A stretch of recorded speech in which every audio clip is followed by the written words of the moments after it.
Alors dans cette vidéo, nous allons faire un exercice de probabilité sur la loi normale centrée réduite. Donc soit grand X qui suit une loi normale centrée réduite, on note Y égale phi au carré de X, où phi de X est la répartition de X.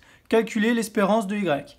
Donc si l'espérance de Y existe, alors d'après le théorème de transfert, on a E de Y qui est égal à l'intégrale entre moins l'infini et plus l'infini de phi de t au carré fois f de t dt, avec f de t est égal à 1 sur racine de 2pi, fois exponentielle de moins t au carré sur 2, d'après la formule de la loi normale centrée réduite. Donc comme f est continu sur r, eh bien phi est dérivable et phi' est égal à f. Donc on a l'intégrale entre a et b de phi au carré de t fois f de t dt, qui est égal à l'intégrale entre a et b de phi au carré de t fois phi' de t dt. Et donc ça, vous l'aurez remarqué, c'est u' u puissance n.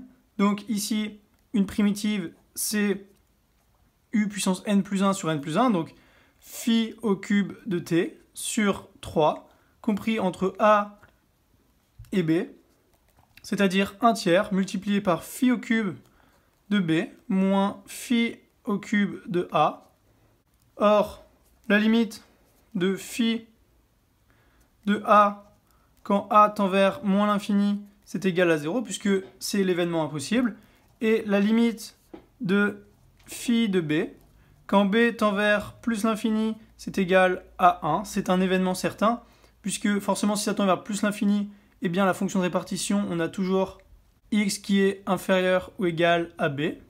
Donc, limite de 1 tiers de phi au cube de b moins phi au cube de a, c'est égal à 1 tiers, puisqu'on a 1 tiers fois 1 moins 0, quand a tend vers moins l'infini, et quand b tend vers plus l'infini.